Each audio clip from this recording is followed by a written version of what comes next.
The distress signal had been broadcasting for 3 full days, and Commander Lyria stood on the bridge of the Moonwhisper, watching the empty space around her damaged vessel with growing fear in her chest because no one was coming to help them. And she knew that time was running out for everyone on board her ship, and the refugees they had rescued from the destroyed mining colony Lyria was an elf from the planet. Elveria and her people were known across the galaxy for their grace and wisdom, and their beautiful ships that looked more like works of art than military vessels. But right now, none of that mattered, because her engines were broken and her life. Support systems were failing, and the pirates who had destroyed the colony were still lurking somewhere in the darkness, waiting to finish what they had started. The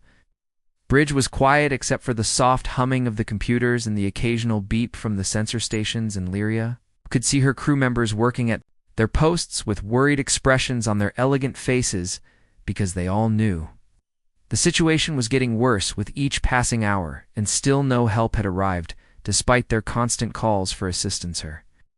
communications officer was a young elf named Kira, who had joined the crew only 6 months ago, fresh from the academy on their homeworld. Now she sat at her station trying to hide her fear as she sent out another distress call into the void, hoping that someone somewhere would hear them and decide to help, instead of just ignoring them like all the other ships had done. So far, Lyria walked over to the communications station and placed a gentle hand on Kira's shoulder, trying to offer some comfort, even though she herself was terrified about what would happen to them all if rescue did not come soon, because the children from the colony were already getting sick from the poor air quality, and the medical supplies were running dangerously. Kira looked up at her commander with large silver eyes that reflected the blue glow of the computer screens, and she spoke in a soft voice that trembled slightly as she reported that another ship had received their signal, but had changed course to avoid their location, instead of coming to help them, and Lyria felt anger rising in her chest at the cowardice of the other species. Would rather save themselves than risk their lives to help strangers in need. The sensor officer suddenly sat up straighter in his chair and called out that he was detecting multiple ships approaching from the galactic south, and Lyria felt hope surge through her body as she rushed over to look at his display screen, wondering if perhaps the Coalition fleet had finally decided to send someone to rescue them after all. But as the sensor data refined itself, it became clear that the approaching ships were not Coalition vessels at all, because their energy signatures were all wrong, and their ship designs did not match anything in the database of known friendly vessels, and Lyria felt her hope turning to dread as she realized that the pirates might be coming back to finish destroying her ship and killing everyone on board. The tactical officer was already bringing the weapon systems online, even though Lyria knew that their damaged ship would stand no chance against multiple pirate vessels in a fight, because the Moonwhisper is designed for exploration and diplomacy, not combat, and their shields were operating at only 40% capacity due to the damage they had sustained during the initial attack on the initial colony. Lyria ordered her crew to prepare for the worst, and she felt the weight of command pressing down on her as she thought about all the lives depending on her decisions, and all the families huddled in the cargo bays below, hoping that someone would save them before it was too late. The sensor officer spoke again, and this time his voice carried a note of confusion as he reported that the approaching vessels were not pirates at all, but something else entirely, and their ship configurations were completely unknown to the Elverian database. In Lyria wondered what new threat was approaching them now when they were already so vulnerable. And helpless Kira suddenly gasped and pointed at her communication screen, where a message was appearing in perfect Galactic Standard, and Lyria leaned forward to read the words that would change everything for her crew and the refugees they were protecting. The message identified the approaching vessels as human ships from the Terran Defense Fleet, and stated that they were responding to the distress call and would be arriving to provide assistance within the next few minutes. And Lyria felt a mixture of relief and apprehension, because she had heard the stories about humans and their reputation as fearless warriors from a death world, but she had never actually met one before, though. Humans were relatively new to the galactic community, having only achieved faster-than-light travel about 50 years ago, but in that short time they had already made a name for themselves as beings who did not understand the concept of acceptable losses, and who would charge into danger that would make any sane species run in the opposite direction. Lyria had heard tales from other commanders about human rescue missions where they had flown their ships through asteroid fields and radiation storms and active combat zones to pull survivors from certain death, and she had always thought those stories were exaggerated because surely no species could be that reckless and still survive. Dud. But now she was about to find out if the legends were truth. The human ships dropped out of faster than light travel with a flash of blue light that lit up the darkness of space, and Lyria watched in amazement as three angular vessels that looked more like weapons than ships took up defensive positions around the Moon Whisper with a precision that spoke of military training and constant practice. The lead human ship was called the Defiant. According to the identification beacon it was broadcasting, and it was barely half the size of the Moon Whisper, but the energy readings coming from its engines and weapons were absolutely massive, and Lyria realized that humans built their ships with the same aggressive efficiency they seemed to apply to everything else. The day voice crackled over the communications channel, and Lyria heard a human woman speaking with confidence and authority as she introduced herself as Captain Rebecca Foster of the Defiant and assured the Elvarian crew that help had arrived, and they were going to be okay because humans did not abandon people who needed assistance. Syria found her voice and responded with gratitude and relief flooding through her as she explained their situation with the damaged engines and failing life support and the sick children in the cargo bays, and Captain Foster listened to everything without interrupting, and then calmly stated that her crew would handle all of it and not to worry about anything. The human captain then said something that made Lyria's blood run cold, because Foster reported that her sensors had detected 3 pirate vessels hiding in the outer system, probably waiting to ambush any rescue ships that were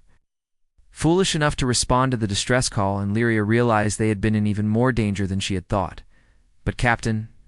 Foster did not sound worried at all, as she told her fellow human captains to go deal with the pirates while the Defiant stayed to help the Moon Whisper, and Lyria watched in astonishment as 2 of the human ships broke formation and accelerated toward the distant pirate vessels with such speed that it seemed impossible for living beings to survive the gravitational forces involved, though. Defiant moved closer to the Moon Whisper and extended a docking tube, and Lyria could hear the metallic clang echoing through her ship as the 2 vessels connected, and she knew that in moments she would meet her first human face to face, and she wondered what kind of beings would willingly fly into danger to help complete strangers they had never met before. The airlock door hissed open with a sound that made several of the Elvarian crew members jump in surprise, and Lyria stood at attention with her officers flanking her as they waited to see what kind of warriors would emerge from the human vessel docked to their ship. The first human through the door was wearing heavy combat armor that was scarred and dented from what looked like countless battles, and the armor was a dark gray color with various pouches and equipment attached to it in a way that suggested function was far more important than appearance to these beings. Human reached up and unsealed her helmet with a loud click and pulled it off to reveal a woman with dark brown skin and short black hair cut so close to her scalp that Lyria could see the shape of her skull beneath it. And the woman's eyes were a deep brown color that seemed to take in everything around her with a single glance. A human woman smiled at the assembled Elvarian officers, and Lyria noticed that her teeth were flat except for slightly pointed canines that hinted at a predatory ancestry, and the smile somehow managed to be both warm and dangerous at the same time in a way that Lyria had never seen before. The human spoke in a clear, strong voice that carried icily across the bridge as she introduced herself as Lieutenant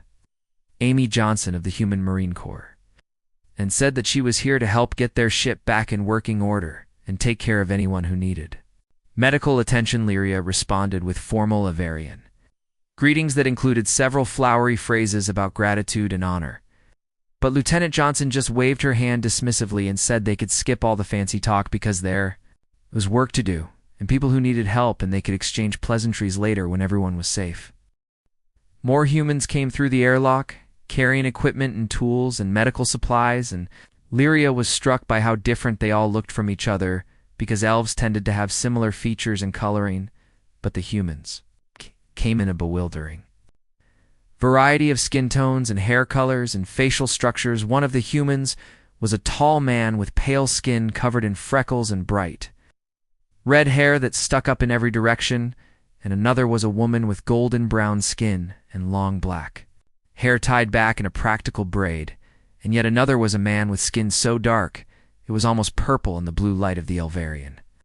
Bridge Lieutenant Johnson started barking orders to her team in a rapid-fire manner that left no room for confusion or hesitation, and the humans immediately split up into groups, with some heading toward the engine room and others toward the medical bay, and still others setting up what looked like portable generators in the corridor Lyria tried to keep up with. The flurry of activity, but the humans moved with such speed and efficiency that she felt like she was watching everything happen at double speed, and she realized that humans must experience time differently than elves did because they seemed to pack twice as much action into every moment a human medic approached. Lyrian asked where the refugees were being kept, and Lyria led her down to the cargo bays where the families from the destroyed colony were huddled together in makeshift shelters formed from supply crates and emergency blankets. The cargo bay was filled with the sound of children coughing and crying and parents trying to comfort them. Despite their own fears, and Lyria saw the human medic's expression harden as she took in the scene, and then the woman was moving among the refugees with quick, gentle efficiency checking vitals and distributing breathing masks. Connected to portable oxygen tanks, the human medic, whose name tag identified her as Private Lisa Martinez, spoke to the refugees in soothing tones as she worked, and Lyria noticed that she had a way of making even the most frightened children relax with just a smile and a kind word, and soon the cargo bay was filled with the hiss of oxygen flowing through masks instead of the sound of labored breathing. Back on the bridge, Lyria found Lieutenant Johnson studying the sensor displays with a critical eye, and the human woman was shaking her head as she examined the data showing the pirate vessels in the outer system. Johnson turned to Lyria and explained that the two human ships that had gone after the pirates were going to make sure those raiders never threatened anyone again, and her tone was casual, but there was something cold and final in her voice that made Lyria understand that the humans were not planning to just chase the pirates away. Lyria asked what Johnson meant by that. The human woman looked at her with those dark eyes that had seen too much violence and explained that humans had a zero-tolerance policy for pirates and slavers and anyone who preyed on innocent civilians, because back on Earth, those kinds of criminals were dealt with harshly, and humanity had brought that same justice to the stars. The censor officer called out that the human ships had engaged the pirate vessels, and Lyria watched on the main view screen as three small human fighters separated from each of the larger human ships and streaked toward the pirates like missiles fired from a gun. The pirate vessels tried to run, but they were no match for the speed of the human fighters, and within minutes, the battle was over with all three pirate ships reduced to expanding clouds of debris, and Lyria felt both relieved and slightly horrified at the efficiency of the human attack. Lieutenant Johnson seemed to sense Lyria's discomfort, and she spoke in a gentler tone, explaining that humans did not enjoy killing, but they also did not hesitate to eliminate threats, because the universe was a dangerous place, and sometimes the only way to protect the human engineering team had been working in the Moonwhisper's engine room for only 2 hours when their leader came back to the bridge to report that they had managed to get the main engines back online at 60% capacity, which was more than enough to get the Elvarian ship to the nearest safe. Portlaria stared at the human engineer in disbelief, because her own crew had estimated it would take at least a week to repair the damage to the engines, and yet these humans had accomplished it in a fraction of that time, using tools and techniques that the elves had never seen before. Engineer was a stocky woman with muscular arms covered in old burn scars, and her name was Chief Petty Officer Kate Williams, and she explained in simple terms that human engineering was based on the principle of making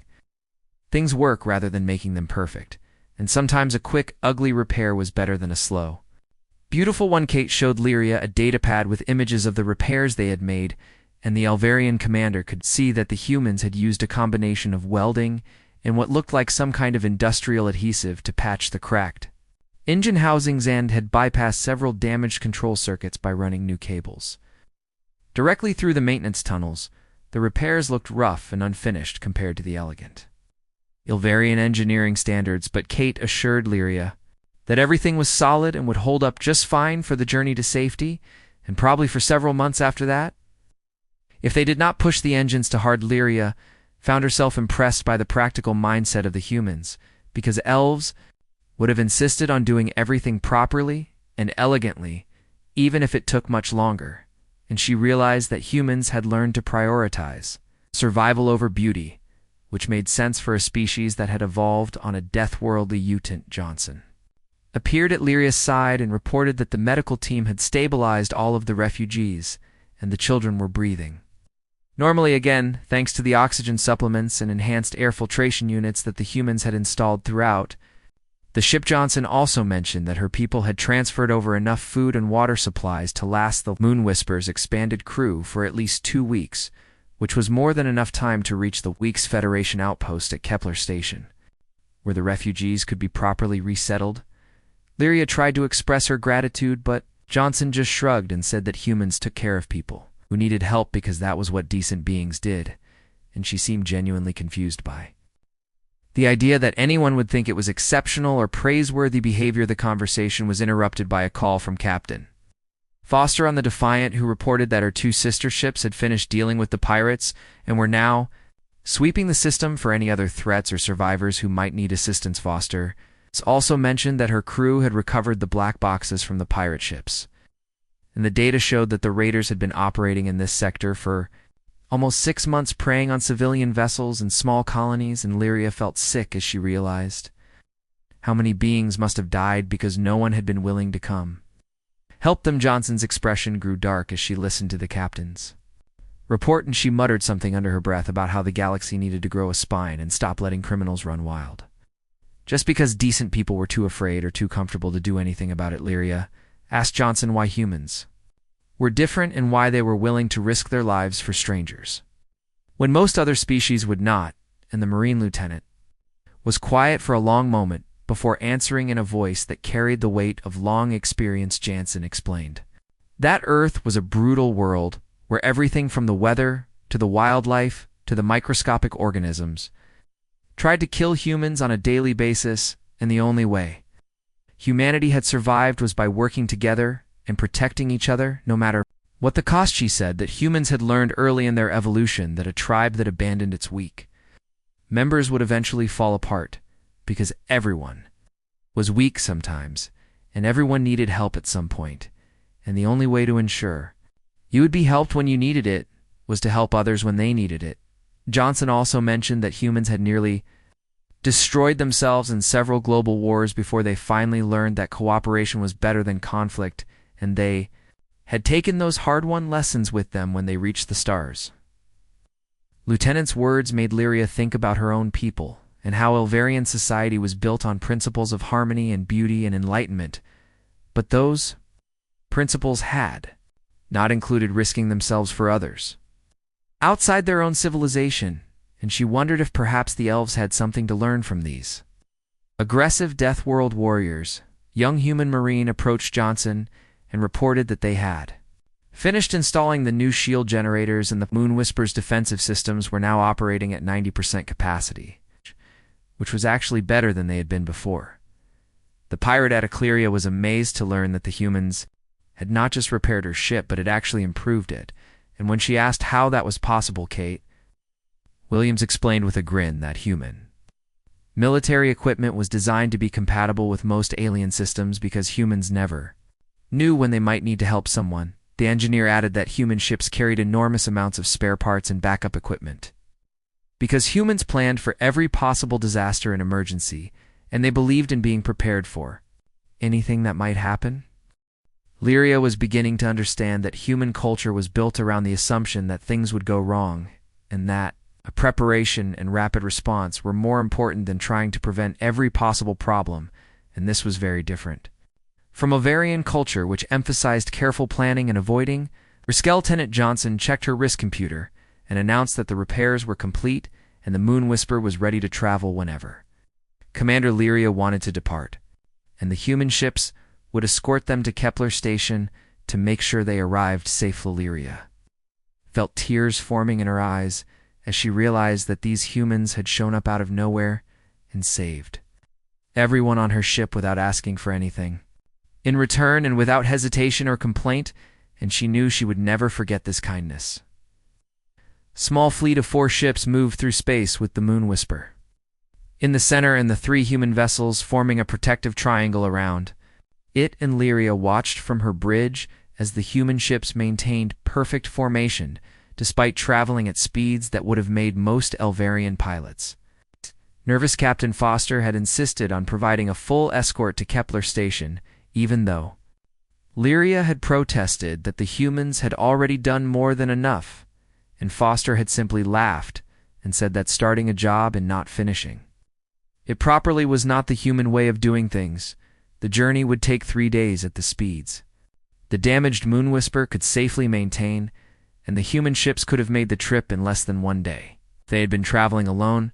but they matched their pace to the Elvarian vessel. Without complaint during the first day of travel, Lieutenant Johnson spent several hours on the Moon Whisper's bridge talking with Lyria and her crew about human culture and history, and the elves listened with fascination to stories about a species that clawed its way up from primitive beginnings on a world that actively tried to kill them. Johnson explained that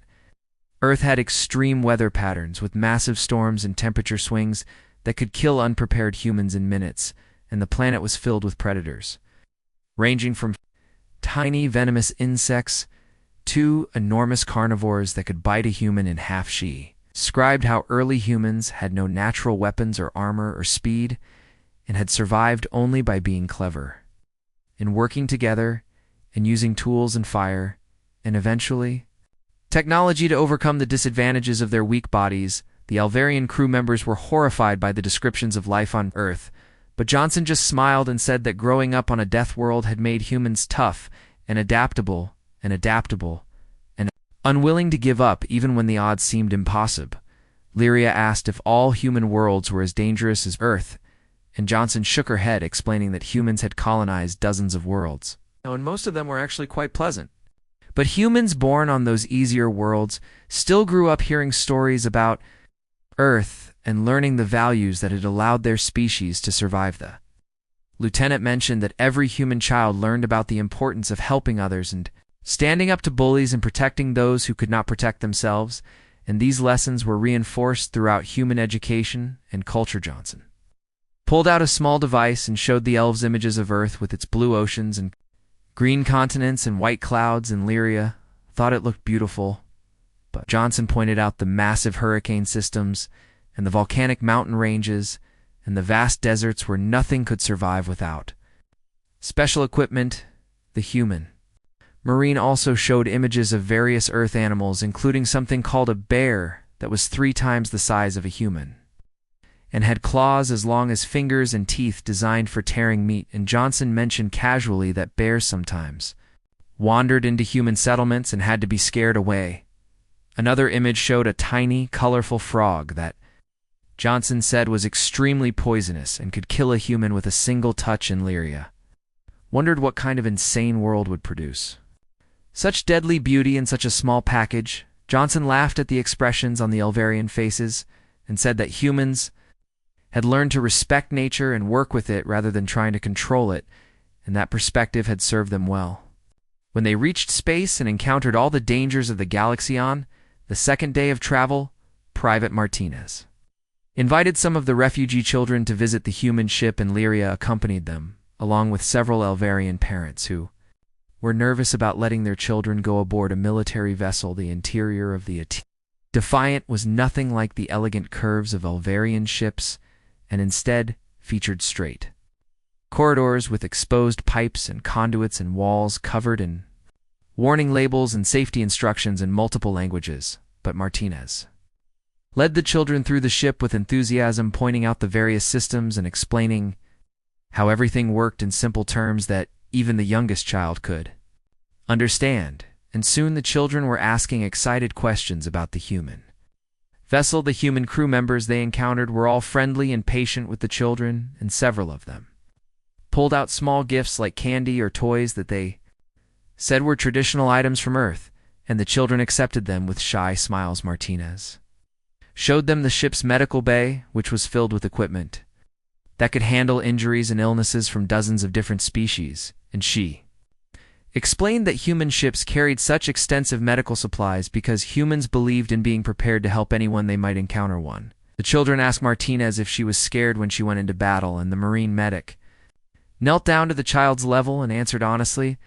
that yes, she was scared sometimes, but being brave did not mean not being afraid. It meant doing what needed to be done even when you were afraid. The child seemed to think about this for a moment, and then hugged Martinez and thanked her for saving them, and Lyria saw tears forming in the tough Marine's eyes, even though she tried to hide them back. On the Moon Whisper that evening, Lyria found herself in the cargo bay talking with some of the refugee families who were all praising the humans and saying they would never forget the kindness they had been.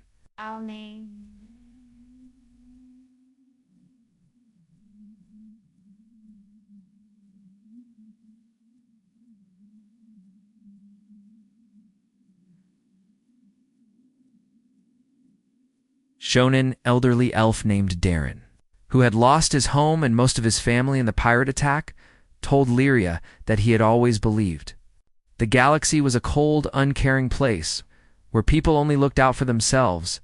but the humans had proven him wrong. Darren said that when he was younger, he had heard stories about humans being violent and dangerous and obsessed with war, but now he understood that humans were warriors because someone had to be, and they had chosen to use their strength to protect others rather than to dominate them. Lyria agreed and mentioned that she had been thinking a lot about what it meant to be a good person and whether simply being peaceful and cultured was enough if you were not willing to help those in need when it mattered. The third day of travel, the small fleet approached Kepler Station, which was a massive Federation outpost that served as a hub for trade and diplomacy in this region of space, and Lyria felt relief flooding through her as she saw the station's lights growing brighter in the view screen. Captain Foster contacted the station ahead of their arrival to explain the situation and request emergency berthing for the refugees and medical assistance for anyone who still needed it, and the station administrator immediately agreed to provide whatever help was needed. As they drew closer to the station, Lyria noticed that several other ships were changing their courses to come investigate the new arrivals, and she recognized some of the vessel designs as belonging to species that had ignored her distress call 3 days ago. One of those ships was a coalition military cruiser that had been only a few hours away when the Moon Whisper sent out its distress signal, but had claimed it could not respond due to standing orders not to enter pirate-controlled space without reinforcements. Coalition cruiser hailed the Defiant, and a pompous-looking officer appeared on the screen, demanding to know why human military vessels were operating in Federation space without proper authorization, and why they had engaged and destroyed 3 vessels without coordinating with Coalition Command. Captain Foster's response was polite but firm, as she explained that the 3 vessels in question had been pirates who were actively hunting civilian ships, and the humans had responded to a distress call that the Coalition had chosen to ignore. The Coalition officer sputtered and tried to argue that there were proper procedures that needed to be followed and that the humans should have waited for Coalition forces to arrive before taking action, and Foster just stared at him with an expression that made it clear what she thought of his excuses. Foster pointed out that if the humans had waited for the Coalition to get around to helping, then Commander Lyria and everyone on the Moon Whisper would be dead right now, along with all the refugee families they had been protecting. The Coalition officer had no good response to that,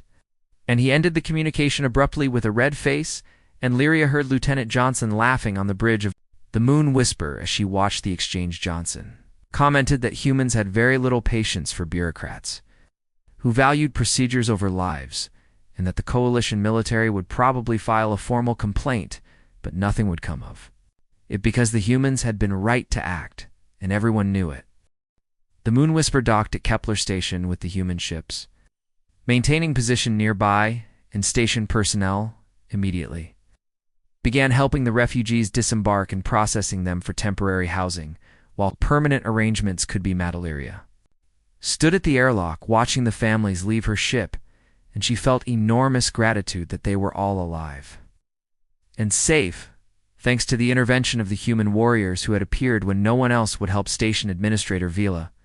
came aboard to speak with Lyria personally, and the administrator was a tall, dignified member of a species called the Zenthari, who were known for their diplomatic skills and neutral stance in galactic politics. Vila expressed relief that the Moon Whisper and its passengers had survived, and then quietly mentioned that the station's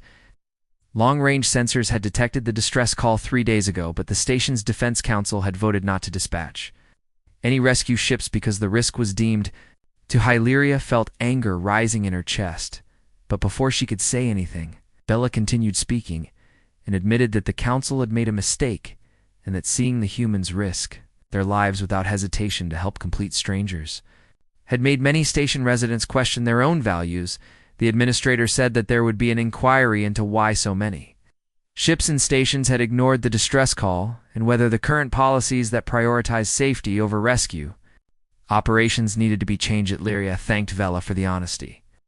and said that she hoped the inquiry would lead to real changes because she did not want anyone else to experience the desperation and fear of waiting for help that never came after. Vila left. Lieutenant Johnson appeared at the airlock with her Marines and announced that they would be departing soon, but wanted to say goodbye first, and Lyria found herself fighting back. Tears as she realized how much she had come to respect and admire these fierce human warriors. Johnson extended her hand in the human gesture of friendship, and Lyria clasped it, firmly feeling the strength in the Marine's grip and the calluses that spoke of years of hard work and training. The lieutenant told Lyria that she was a good commander and that her crew and the refugees had been lucky to have someone who cared about them as much as she did, and Lyria replied that they had all been lucky that humans existed who were willing to do what was right regardless of the risks. Johnson smiled and said that was what humans did, and then she added that if Lyria ever needed help again, all she had to do was send a message and the humans would come because they took care of their friends. Marines filed out through the airlock and back onto the Deviant, and Lyria walked to the bridge to watch the human ships undock from the station and prepare to depart. Captain Arster sent one final message thanking the Moon Whisper crew for their hospitality and wishing them well, and then the 3 human vessels turned as one and accelerated away from the station, heading back toward human space. Lyria stood on the bridge long after the human ships had vanished from the sensors, and she thought about everything that had happened and everything she had learned about courage and compassion and what it meant to be truly civilized. Her communications officer Kira approached quietly and mentioned that several other Elvarian ships had sent messages asking about the humans and what they were like, and whether the stories about them being fearless Deathworld warriors were true. Arya smiled and told Kira to tell them that the stories were all true, but they did not capture the most important thing about humans, which was that they used their strength to protect the weak rather than to dominate them. She added that perhaps it was time for the Elvarian people and the other peaceful species of the galaxy to learn from the humans and understand that sometimes being good meant being willing to fight for what was right. Kira nodded thoughtfully and then asked if Lyria thought the humans would really come if they needed help again, and Lyria answered without hesitation that yes, she believed they would because humans kept their promises and honored their friendships. That night, Lyria wrote a long report to the Elvarian Council, describing everything that had happened, and recommending that their people establish closer ties with humanity, and perhaps learn some of their values about mutual aid and collective defense. She knew that some on the council would resist the idea of adopting what they would see as crude Deathworlder philosophies, but she hoped that others would understand that survival in a dangerous galaxy required more than just beauty and wisdom. It required courage and the willingness to help others, even at personal risk. As she finished the report and sent it off, Lyria looked out at the stars and silently thanked the humans who had saved her ship and taught her what true strength really meant.